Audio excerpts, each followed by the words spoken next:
I was Shinmaching's personal bodyguard for 15 years. In those 15 years, I took bullets for her, took knives for her, handled kidnappings, and dealt with rich kids who bothered her.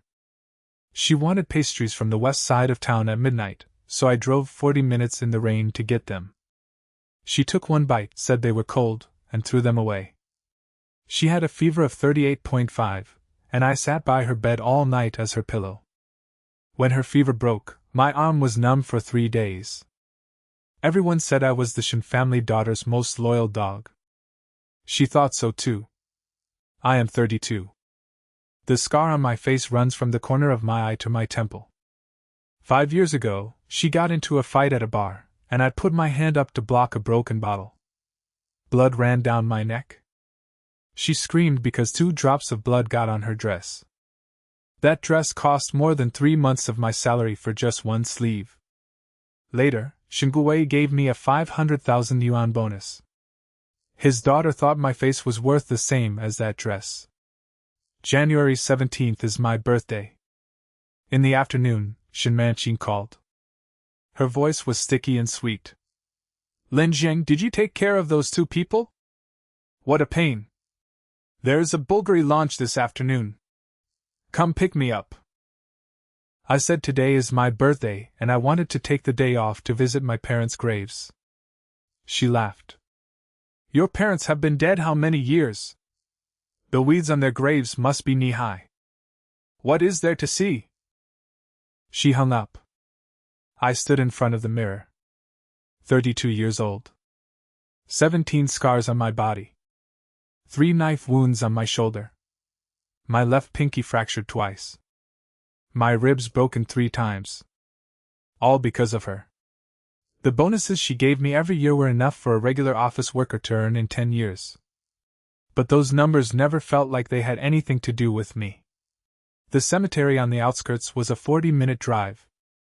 My parents' headstones were next to each other. The photos still showed them at 40. I swept the fallen leaves in front of the stones and squatted down. The wind cut right through to my bones.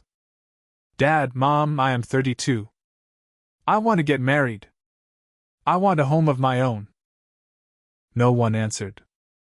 That afternoon, Shin Manqing was at Bulgari. She wore a dark green dress and moved like a fish. A male celebrity came up to hit on her. I stepped sideways to block him. He frowned and said, "Who the hell are you?" Shin Manqing poked her head out from behind me and laughed. "He is my dog. Very loyal." Everyone around us laughed. I kept my face blank and stepped back half a step, still watching everyone who got near her. At 11 that night, I drove her back to the villa. She collapsed on the sofa and said she was thirsty. She wanted hot spring tea from Cloud Peak Manor. I looked at the time and said it was over 2 hours round trip and they closed at 1. She did not even open her eyes. "I want it now. If you cannot get it, do not bother coming back." I drove 40 minutes to the manor. They were closed. I begged for 10 minutes and finally bought the last half pot. I held it against my chest to keep it warm and drove back. I got to the villa at 1:50. She was asleep in her bedroom, covers kicked onto the floor. I set the tea on the rug by the door. I tiptoed in and pulled the covers back over her. She turned over and mumbled something. I did not catch it. The next day was my day off. I got to the cafe early. Su Wan is a primary school teacher, 26 years old. She showed up 5 minutes late, jogging the whole way. Her ponytail swung back and forth. Her face was red from running. She said her students held her up after class. I said it is fine. She ordered a latte, I ordered an Americano. She looked at me and said, "You do not sleep well, do you? Americano is too bitter." I paused and said, "I am used to it." She asked what I do for work. I said private security consultant. Her eyes lit up and she said, "That is so cool." She asked if I was really busy. I said on call 24/7. She sighed and said her graduating class was the same, grading papers until 11 or 12. We talked for 2 hours that day. When I mentioned my parents, her eyes got red and she said, "You must miss them a lot." Her nails were cut clean and short. She tucked her hair behind her ear when she talked. Sunlight came through the floor-to-ceiling windows and fell on the red string around her wrist. I asked if we could meet again next week. She nodded and said she was free on the weekend. I smiled. The scar on my face pulled a little, but it did not hurt. Walking out of the cafe, the sunlight made the sidewalk glow. I pulled out my phone to check the time. 17 missed calls, all from Shinman Qing. The 18th call came in and I answered. Her voice was sharp as shattered glass in my ear. "Linjing, where the hell are you? Get to Star Plaza right now. If you are not here in 10 minutes, do not bother coming in tomorrow." I held the phone away from my ear for 2 seconds. The sun was nice. The wind smelled like roasted sweet potatoes. Across the street, a kid was holding his mom's hand, waving a red balloon. I said, "Got it." I hung up and got a taxi. I told the driver Star Plaza. The kid was still waving at me. I saw her before the taxi even stopped. There was a crowd outside the luxury store at Star Plaza. Shinman Qing was yelling at the top of her lungs. "Trash store! Selling fakes!"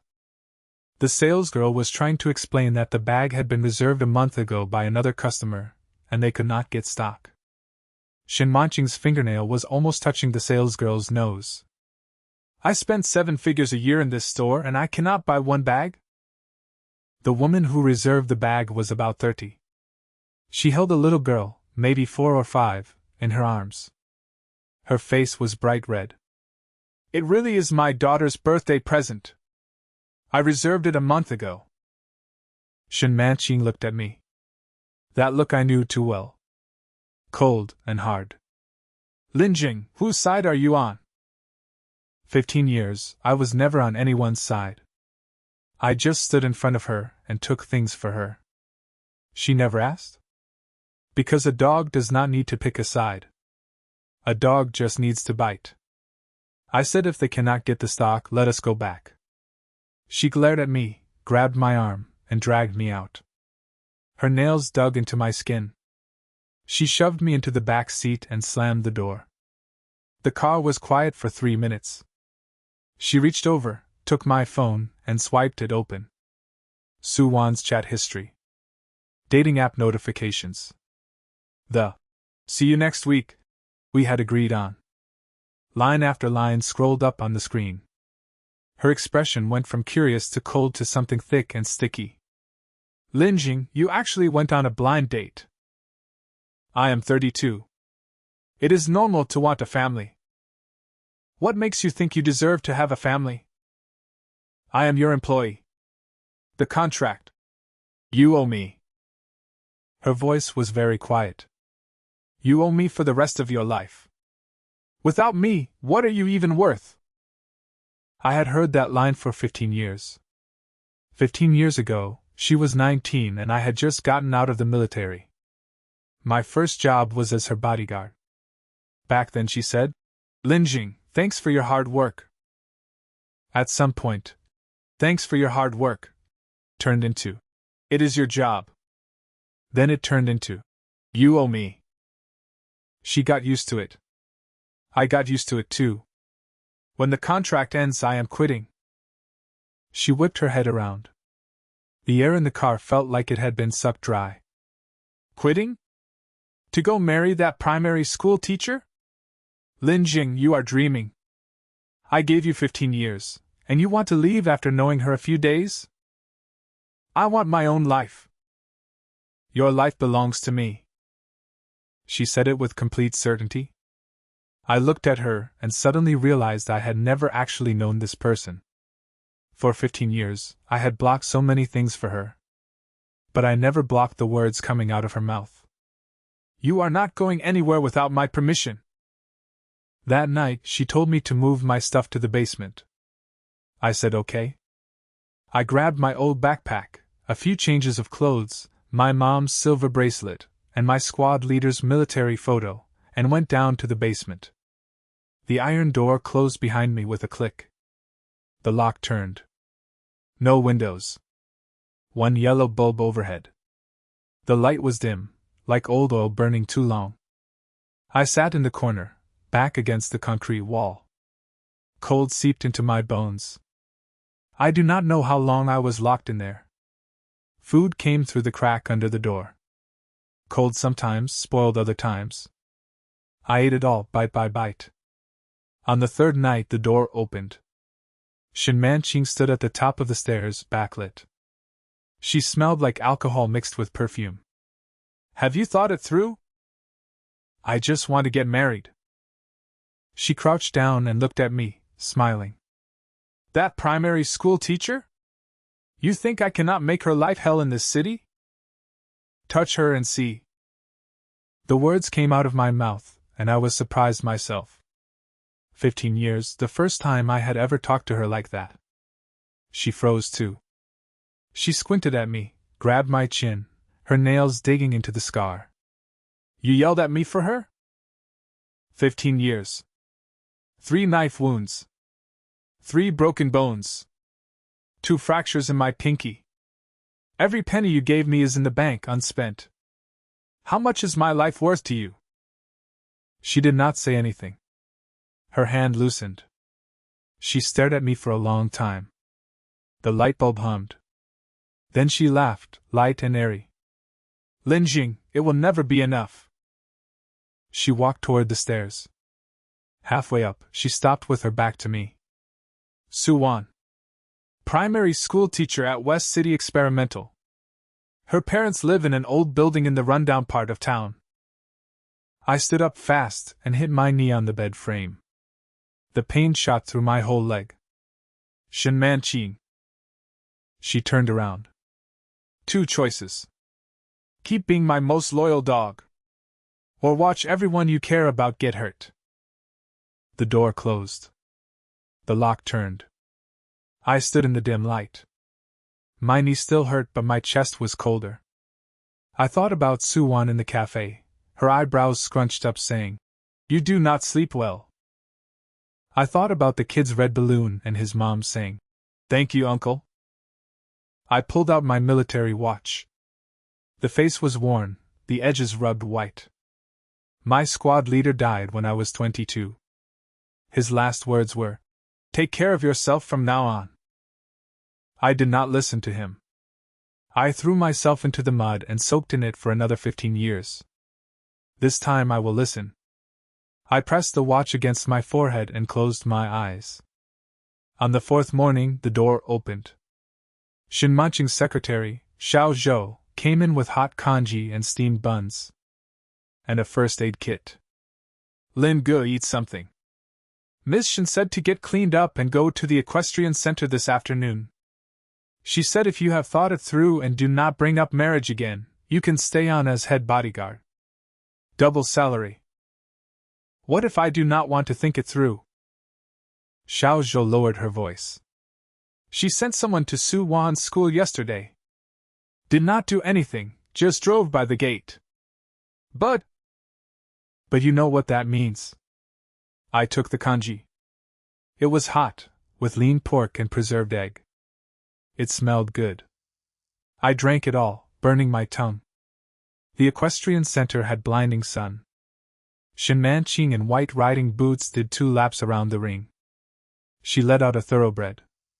Its mane whipped in the wind. Lin-ching, hold him for a bit. He is a little jumpy today. I took the reins. The horse's ears kept flattening back and it pawed the ground. I walked it around the track twice and was about to hand it off to the groom. Something exploded in the distance. The horse bolted. It reared up, front hooves in the air, spun around, and charged straight at Shin Man-ching. She had her back turned, playing on her phone. The hooves were coming down, and I did not have time to yell. I lunged and shoved her out of the way. I heard a crack when the hoof hit my ribs. Like a thick branch snapping inside my chest. I flew half a meter and landed on my back. The world spun. Every breath I took came with the sting of broken bone. I lay on my side. She was screaming my name, her voice high and shrill. I could not open my eyes. My mouth tasted like rust. Lin Jing, you cannot die! If you die, I will make Suwan's whole family pay, you hear me? I laughed. The pain in my chest made me break out in cold sweat. I woke up in the hospital. White walls, white lights, the smell of antiseptic. Shen Manqing sat by the bed scrolling on her phone. She glanced up when she heard me move. Awake? My throat was dry as sand. My voice did not sound like my own. Are you okay? She locked her phone, tossed it on the nightstand, and crossed her arms. You could not even hold a horse. Almost got me trampled. The doctor said if it hit 2 centimeters to the left, it would have gone through your heart. Lin Zheng, if you actually died, where would I find another? She stopped. The rest of the sentence got swallowed. She looked away. Just lie there. I will cover the medical bills. Her heels clicked toward the door. She stopped before opening it. Did you do that on purpose? Take that hit so I would feel guilty and stop trying to hold you back? I have been taking hits for you for 15 years.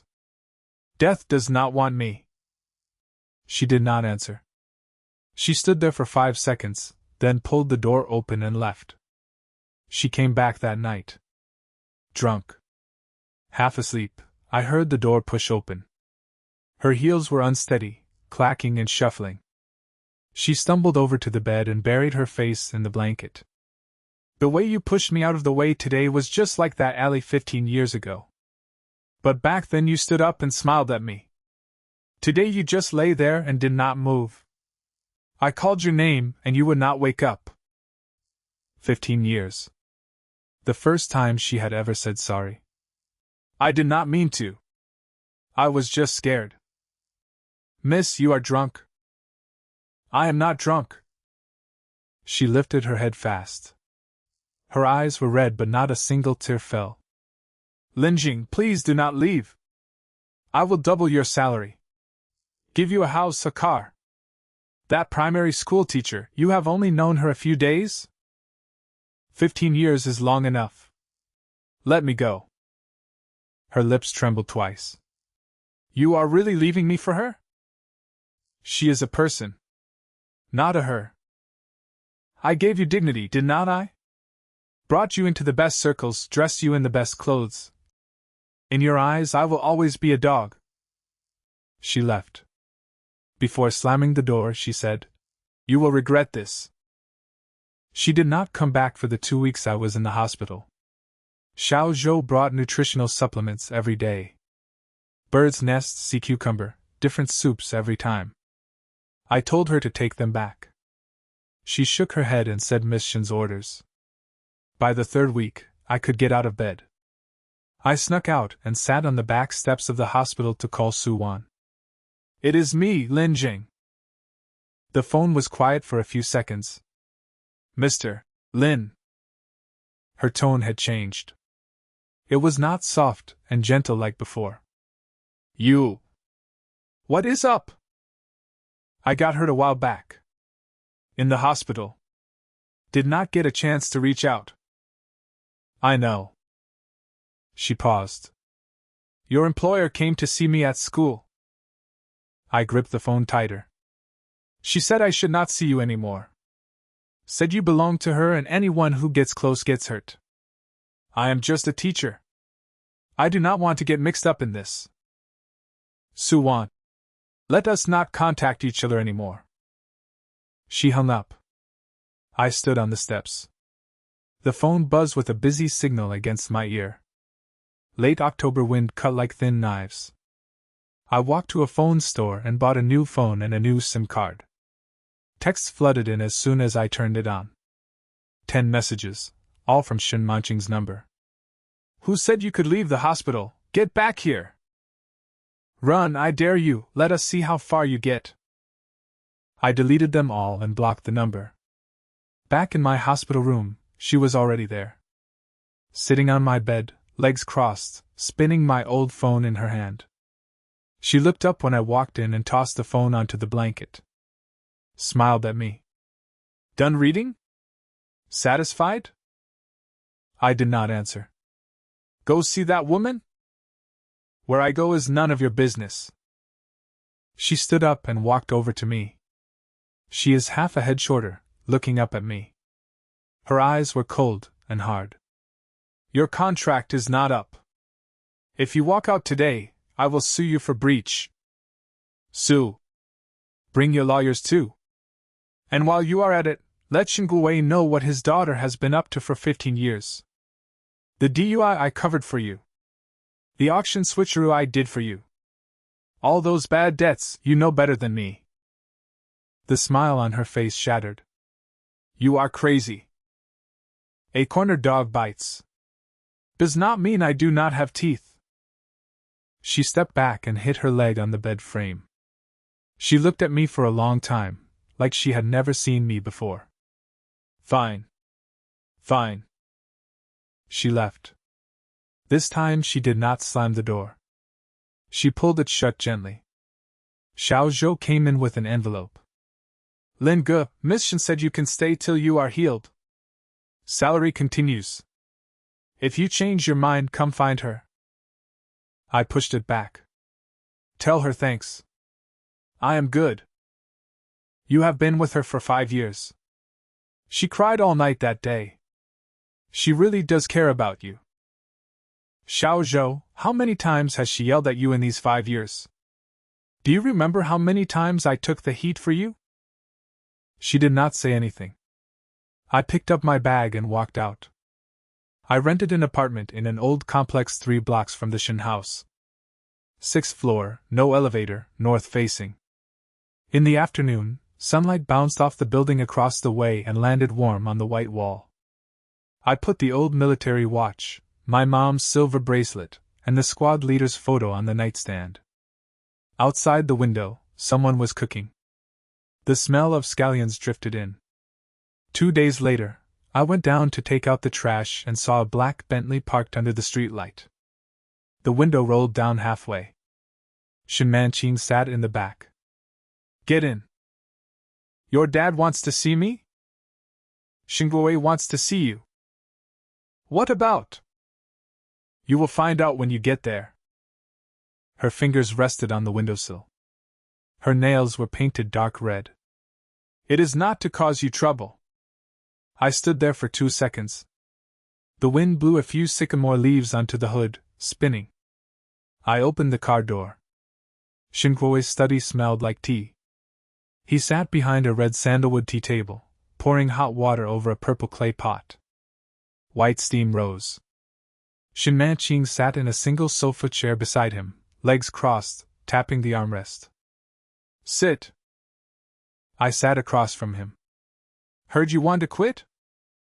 Yes. Manqing giving you trouble? I looked at her. She turned away and tapped faster. Personal reasons. I want a different job. 15 years, huh? He poured the first steep into a fairness cup. I have watched you take hits for her all this time. Last year, if it were not for you, my daughter would have been kidnapped and killed. The Shen family owes you a life. He pushed a cup of tea toward me. It was jade green and smelled fragrant.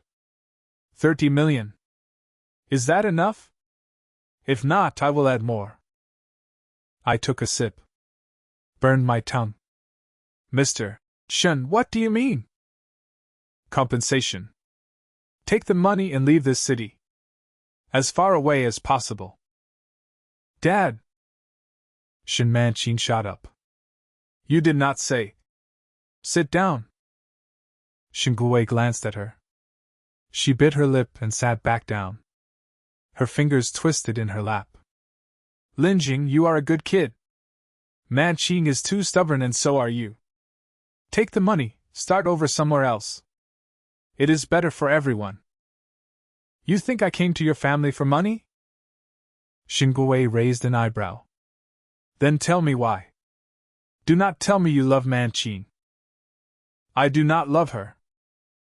Shen Manqing's face went white. The kind of white when someone slaps you in public and your blood freezes. Then you should take the money.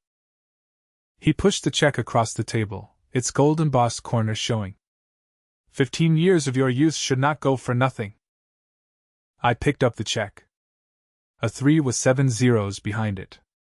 I folded it in half, then folded it again, and tore it in half. I will pay the contract termination fee as per the terms. I am leaving. I stood up and walked out. Lin Jing! Shen Manqing ran after me and grabbed my arm. My dad said no, that is fine. I will go with you. Stop her! Shen Guwei called out from the study doorway. 2 bodyguards blocked her path. She struggled twice, could not break free, and her voice went sharp. Lin Jing, if you walk out today, I will never forgive you. I did not look back. The front door opened and the wind hit me cold. Her voice faded behind 2 layers of doors. The door slammed shut. I walked for 10 minutes by the side of the road. My phone buzzed with an unknown number. I answered. Shen Manqing's voice. You are cruel. But do not think it is over. No matter where you go, I will find you.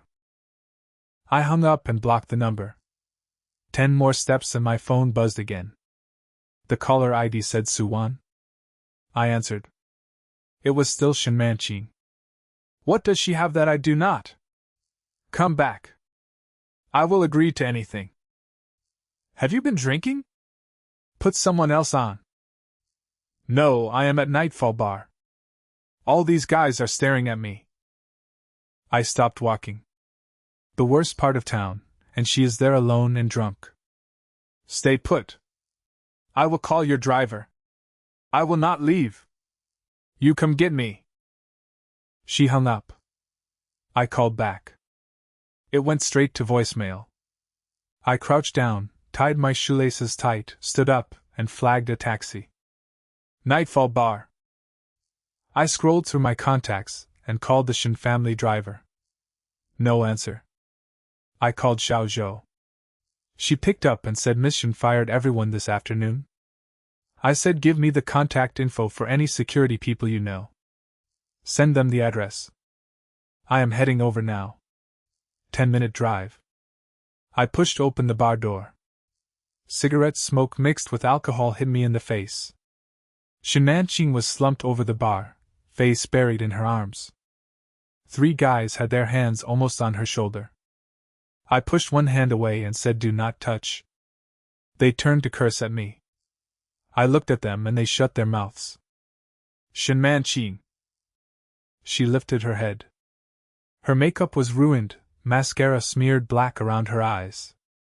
But when she saw me, her whole face lit up. You came. Let us go. She stood up and swayed. I held her arm and she leaned into me, her face against my shoulder. I want to go to your place. No. A hotel then. Have some self-respect, will you? She lifted her head fast. Her eyes went cold. What does she have that I do not? Call Shen Guwei if you do not come with me now. She bit her lip and stared at me for 3 seconds. Then she turned her head and let me walk her out. I got her back to the villa close to midnight. Old Shen, the butler, was waiting at the door. He sighed when he saw me bringing her in.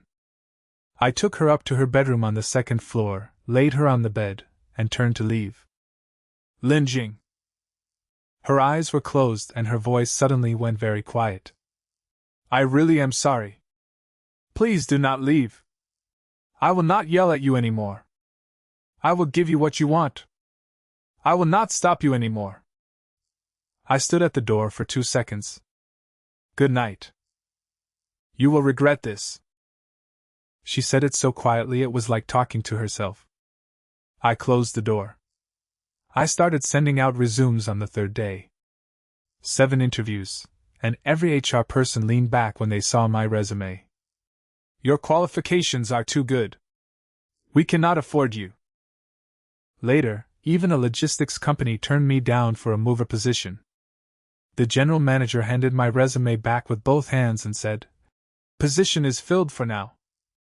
Walking out of the logistics company, two guys in suits and sunglasses were standing at the alley entrance. Shin Family Security. "Lin Ge, Miss Shin invites you for tea." "What if I do not want to go?" They exchanged looks. "Then we have to do it the hard way." The tea was De Hong Pao, Shin Guo's private stash. Shin Manqing wore a cream knit cardigan, her hair loosely pinned up. She poured the tea herself and pushed it to me. Her fingertips rested on the cup's rim for half a second.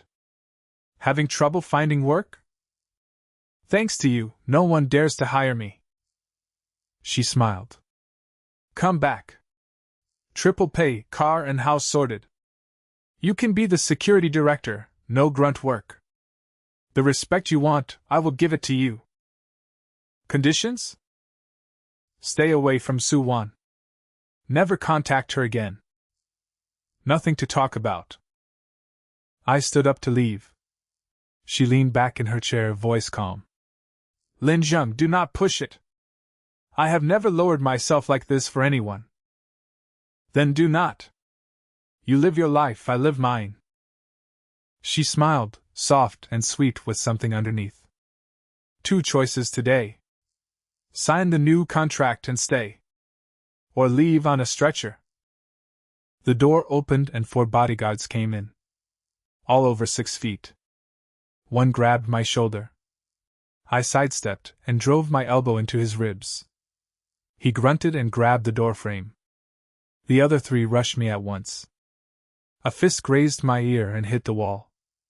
I grabbed the second guy's wrist, twisted it the wrong way, and heard a crack as he dropped to his knees. The third threw a kick. I blocked it with my left arm. The bone vibrated with the impact. My right fist hit his jaw. 5 minutes later, all 4 were on the ground. I leaned against the wall and caught my breath. My old rib injury throbbed. There was blood at the corner of my mouth.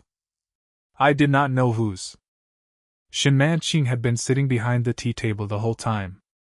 She had not moved. "More?" I straightened up and wiped the blood off my lip with my thumb. "You cannot stop me today." She stood up and pulled a paper cutter out from under the tea table. The blade was thin and glinted in the light. She held it and walked toward me. Every step steady. Click, click, click on the floor tiles. She came up to me and raised the knife to her own wrist. "If you walk out today, I will cut." "You are crazy." "I have been crazy a long time. You made me this way. Leave if you want. Watch me cut." The blade pressed into her skin. A thin red line appeared and blood beaded down her wrist bone. I looked into her eyes. "Put the knife down. Promise me you will not leave." "Shin Manqing, put the knife down." "Promise me and I will." I stepped forward, grabbed her wrist, and twisted it behind her back. The knife clattered to the floor, bounced twice, and rolled under the tea table. She went limp and squatted down, shoulders shaking in silent sobs. I looked down at the top of her head. Her hair had come loose and strands hung over her face. "Where is the first aid kit?" She pointed at a cabinet. I got it out, crouched down, and opened it.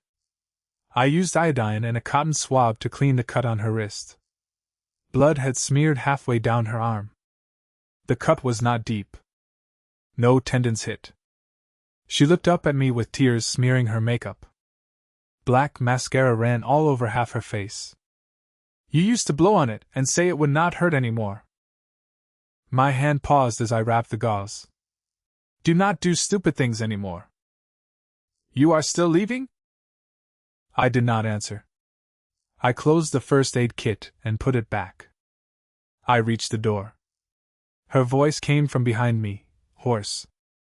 "Su Wan is getting married. Her parents took a 500,000 relocation payment and forced her to marry the son of some demolition contractor who got rich. They are getting their license this afternoon." I stopped walking, turned around, and walked back.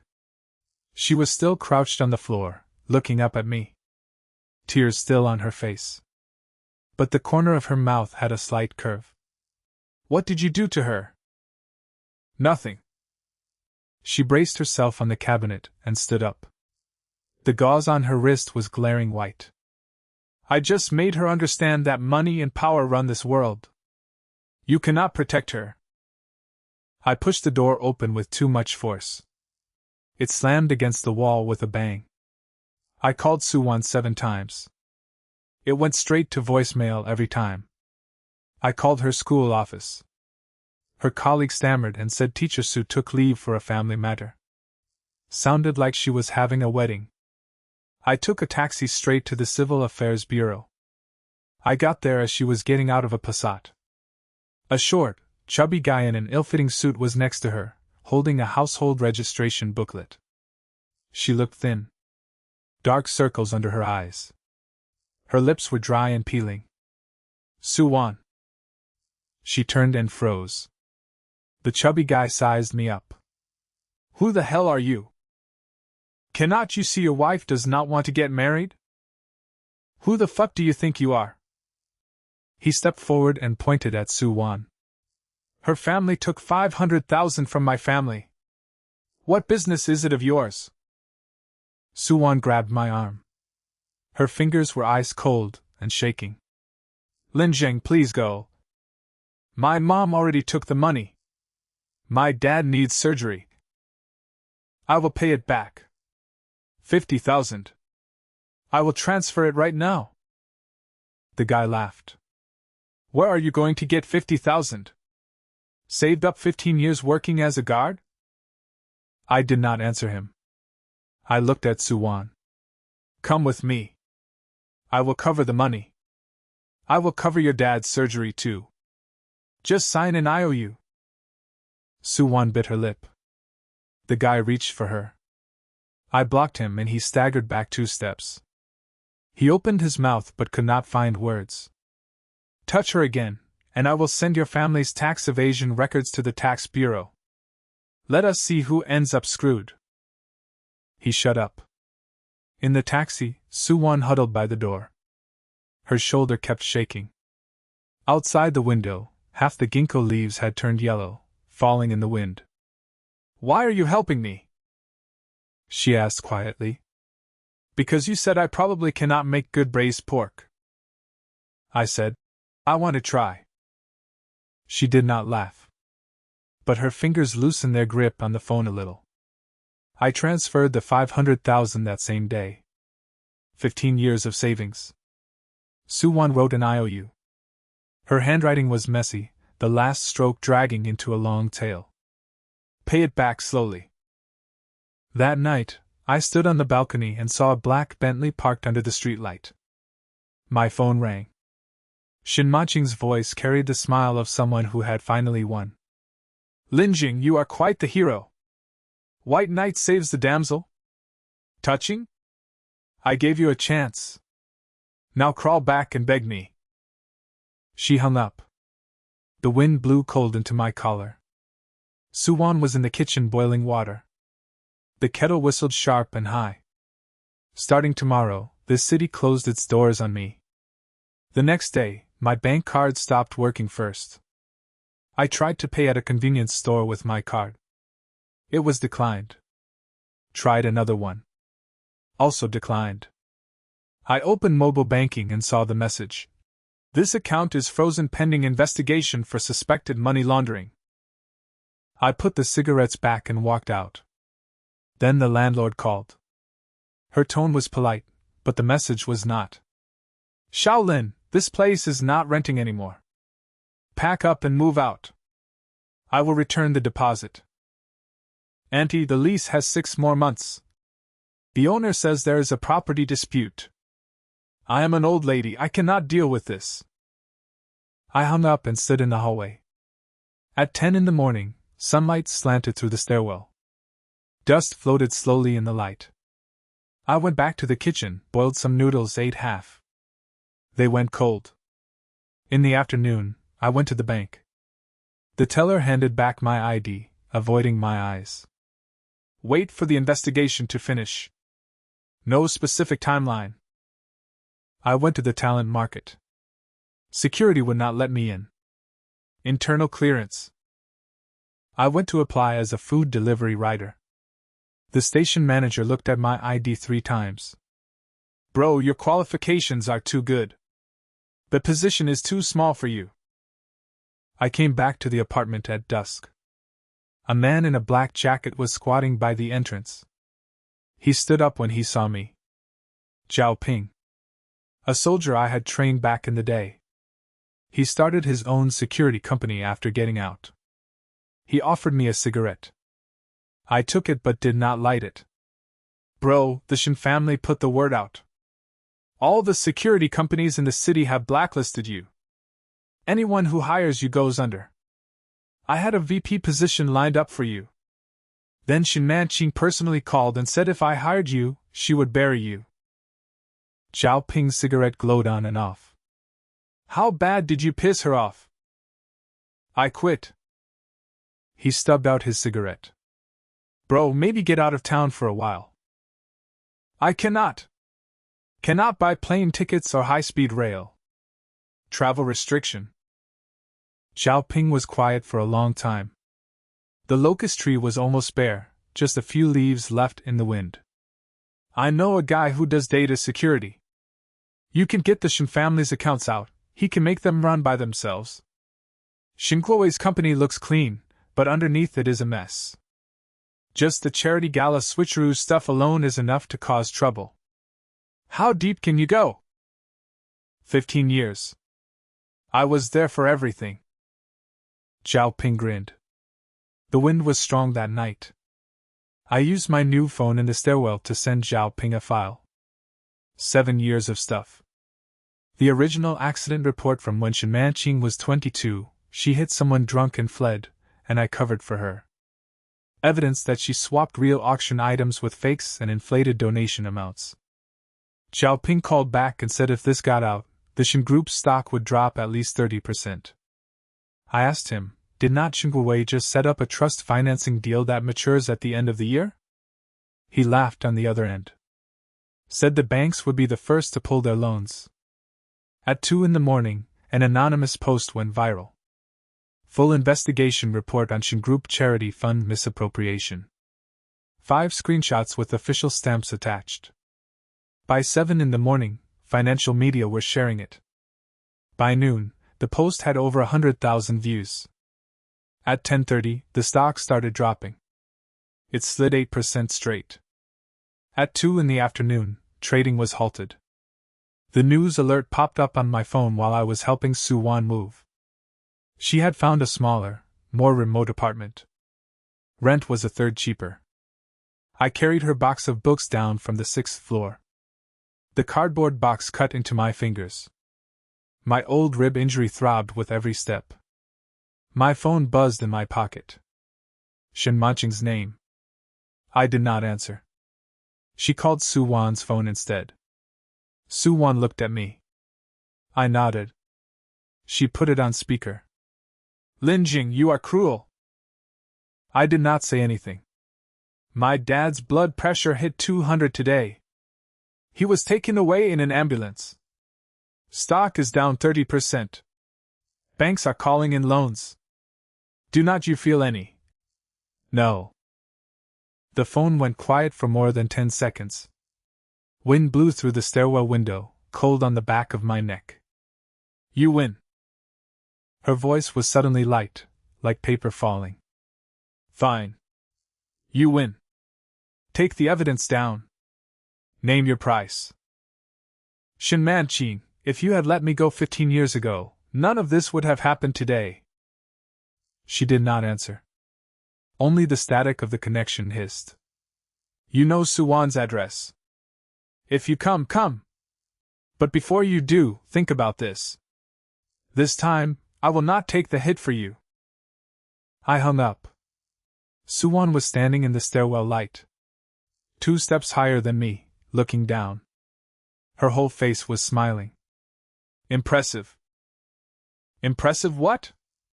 The box says fragile on the bottom and you put it upside down. She looked down. It was actually upside down.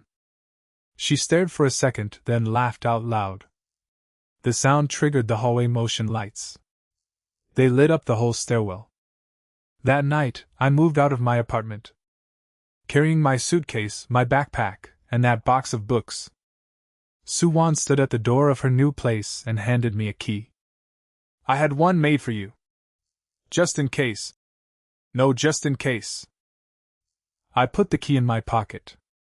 After all this settles, you will teach me how to make braised pork right. She laughed again.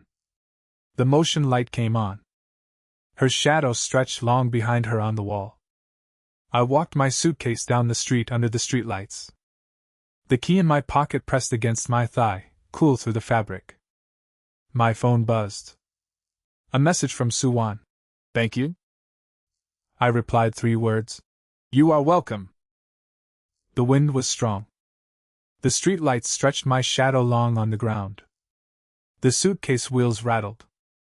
Tomorrow, there is one more fight. 3 days after the Shin Group stock hit the limit down, Shin Man-chi knelt in front of me. That afternoon was windy. The last few locust leaves outside Suwon's new apartment had all blown off. I was walking back from the convenience store with frozen dumplings when I saw someone standing by the streetlight. Black coat, no makeup, hair tied in a messy ponytail. She had lost weight. Her cheekbones stuck out. She was wearing flat shoes. First time I had ever seen her in flats. When she saw me walking over, she stepped forward 2 steps. Her knees bent, and she dropped to the ground. The concrete was hard. I heard the dull thud. Lin Jing. She looked up at me. Dark circles under her eyes. I am begging you. Take down the posts. I will agree to anything. The streetlight lit up her face. I had looked at that face for 15 years.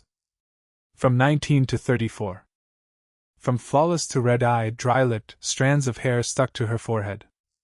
The gauze on her wrist was still there. The edges were frayed and dusty. Get up. Promise me and I will get up.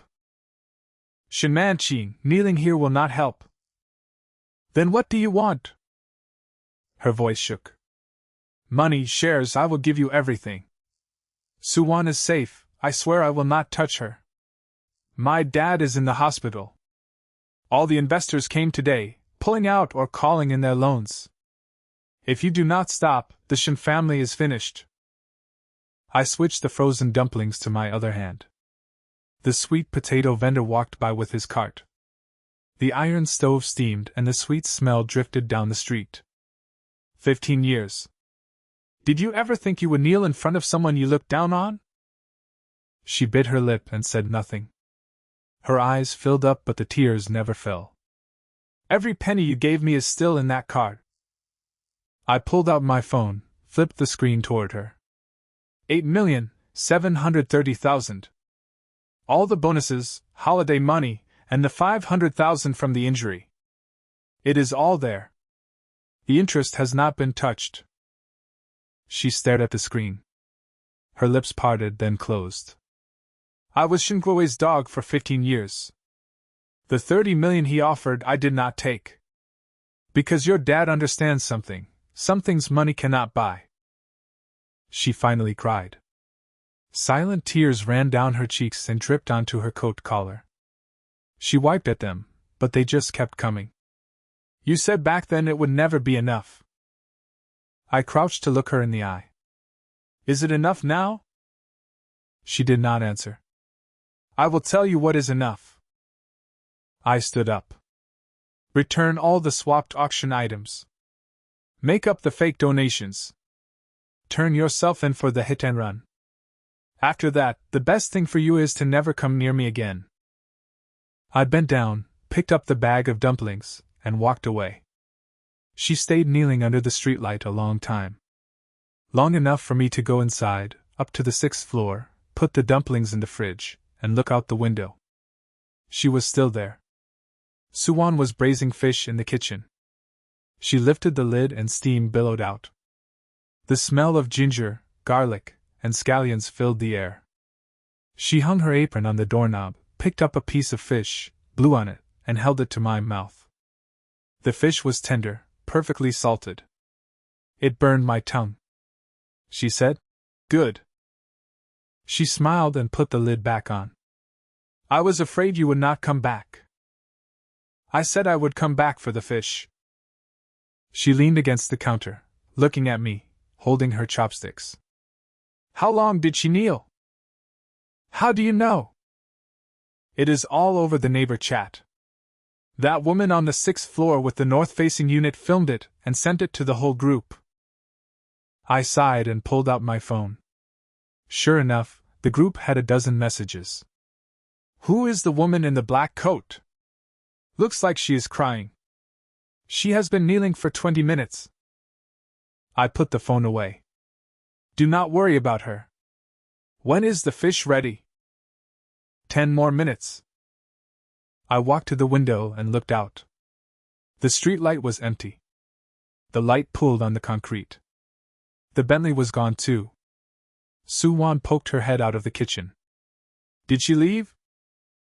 "Yeah." The next morning, I got 3 text messages. The bank said, "Your account freeze has been lifted." The police station called and asked me to come in for a supplemental statement on an old case. I replied 2 p.m. Then I unblocked Shin Manching's number and called. She picked up after 2 rings. Her voice was hoarse but steady. I went. 8 in the morning? The auction items are being processed. They will all be returned by next week. Good. Lin Jing, I still owe you one thing. Not necessary. I am keeping a tab. You can collect it whenever you want. She hung up. I stood by the window. The locust tree was bare now. Bare branches reached up into the gray sky. Soo-won came out of the bedroom in her old sweater, still half asleep. Who was that? No one. The bank said my account is unfrozen. She turned toward the kitchen, then came back and pressed a cup of warm water into my hand. There is leftover fish from yesterday. I will heat it up for lunch. I held the cup and stood by the window. Sunlight finally broke through the clouds. The Shin Group made the local news headlines. I came out of the police station at dusk after giving my statement. A news alert popped up on my phone. Shin Group Chairman Shin Guowei under investigation for multiple economic crimes. The story was short. Misappropriation of charitable funds, false donations, bribery of public officials, released on bail, case under investigation. Shin Manching's name was not mentioned. The photo showed her walking out of the courthouse side entrance, head down in a mask, flanked by her lawyers. Xiao Zhou texted, Lin Ge, Miss Shin asked me to tell you she confessed to everything. She turned herself in for the DUI. The statute of limitations has passed, so the consequences will not be too severe. She said you should know? I replied, received. After the Shin Group resumed trading, it hit limit down for 5 consecutive days. Market cap evaporated almost 40%. After the banks pulled their loans, even the headquarters building's glass facade did not look as bright. Zhao Ping called, sounding satisfied. Bro, Shin Guowei is really done for this time. The trust matures at year-end and the banks pull funding. What is he going to pay with? The Shin Group will not go under, but they will lose a lot of skin. Enough. Soft-hearted? No. She paid what she owed. The rest is hers to carry. He was quiet for a few seconds. All right. That VP position I mentioned earlier still stands. I will think about it. I hung up and stood on the balcony. A neighbor across the way was taking laundry in. A white shirt blew in the wind like a white bird suspended in the air. From the kitchen came the steady chop-chop of a knife. The smell of scrambled eggs drifted over. Half a month passed. Shin Guowei's case did not make big waves, but the Shin Group changed management. The stock slowly crawled back up. Shin Manching did not contact me again. Suwon went back to teaching. I found a new job. Warehouse supervisor at a local supermarket chain. 9 to 5. No more knives, no more bullets. One evening after work, I came home. Suwon was making braised pork. She wore her apron at the front. The meat simmered in the pot, bubbling.